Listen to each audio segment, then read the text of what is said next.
Prince Harry walked onto the stage of Seth Meyers' late-night show with an easy smile and a polite nod to the roaring crowd.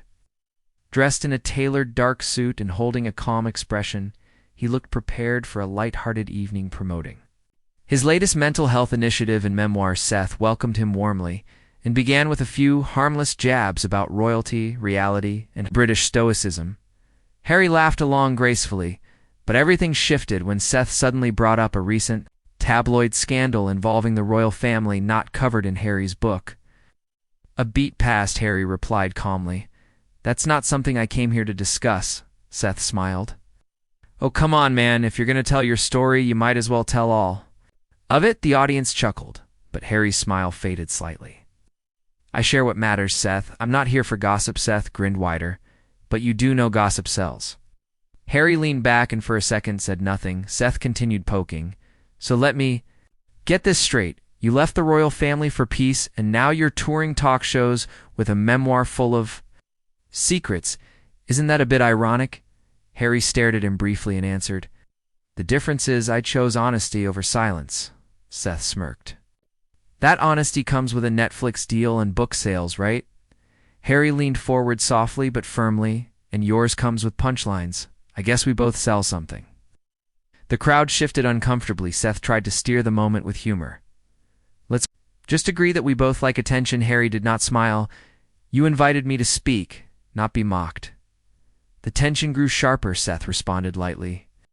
"Hey man, this is comedy. It's what we do. Don't take it personal." Harry replied. "It becomes personal when the jokes are pointed and the truth is dismissed as entertainment." The applause was faint and awkward. Seth leaned back, folding his hands. "Come on, Harry. Lighten up. You act like no one's ever joked about the royal family before you left the palace, not the headlines." Harry raised an eyebrow. "There's a difference between satire and sabotage, and you're leaning on the wrong side," Seth replied. "I'm just saying, if you're gonna talk about trauma in public, expect some backlash. That's the cost of entry." Harry's voice dropped but became colder. "I didn't come here to be laughed at for surviving. I came here because people are still suffering silently and need to see that it's okay to speak." Seth tried to pivot. "Oh, I agree with that totally. But when someone talks so much about stepping away from the spotlight while staying in it, it gets a bit confusing." Harry's jaw clenched. "And maybe that confusion is yours, not mine." The audience was silent now, sensing a fire beneath Harry's measured tone. Seth chuckled nervously. Okay, maybe we got off track. Let's reset." Harry looked off stage briefly, then returned his gaze to Seth. "I didn't walk away from a crown just to be crowned a joke here." Seth's face stiffened. "Slightly. Look, I respect your journey, man. I'm just asking questions." Harry nodded. "The kind that get clicks and claps, not clarity," Seth said defensively. "Hey man, don't put that on me. You came to my show." Harry stood, then slowly removed his mic. "I came in good faith and I leave with it intact.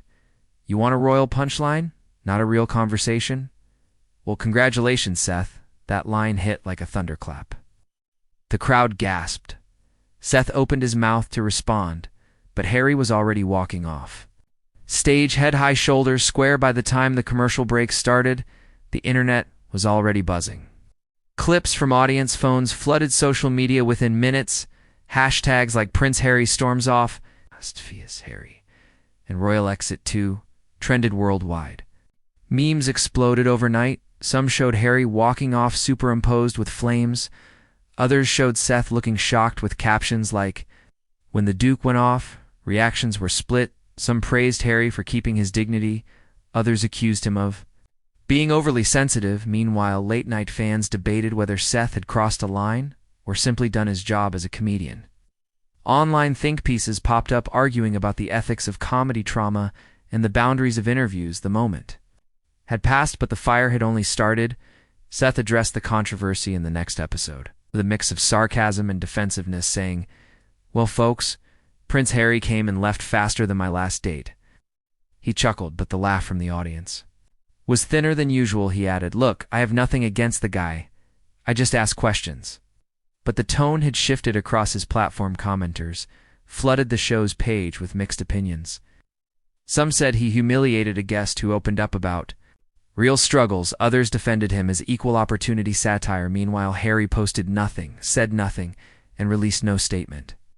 His silence spoke volumes, the clip of him walking off replayed in slow motion across every platform, his final words were already quoted in headlines. Worldwide journalists started calling the event the Clash on the Couch. Editorials framed it as the latest collision between vulnerability and virality. Mental health advocates praised Harry's composure, saying, "He held firm without exploding." Public figures chimed in, some siding with Harry for defending serious topics. Others arguing he should have expected the heat. Harry remained absent from the online conversation, attending charity events and continuing his advocacy work with zero acknowledgement of the incident. That refusal to fan the flames only fueled more admiration from his supporters and made his detractors louder. Seth's jokes about the moment slowly dwindled, but the mark remained, and it wasn't just on his set. Media analysts dissected the fallout, claiming the walkout was more than viral, it was symbolic. A man who had been the center of the world's scrutiny, choosing to walk again, this time from a new kind of throne. Of jokes, applause, ratings, a space that once gave voice now seemed to muffle it. His choice not to fight but to leave reframed the power dynamic entirely. The man who once belonged to a monarchy now belonged to a movement, one defined by honesty, boundaries, and self-respect. That image of Harry removing his mic and walking off became a global moment of self-worth. And he saw themselves in that walk, especially those tired of explaining their pain to those who laugh before listening. Seth's show continued, but the vibe never fully recovered. Other guests arrived with clearer demands for respect. Some refused to joke about trauma. Others requested final say on edit, cuts. The set adjusted, but the public didn't forget. Harry's fans compiled tribute threads filled with quotes, photos, and messages about bravery and boundaries.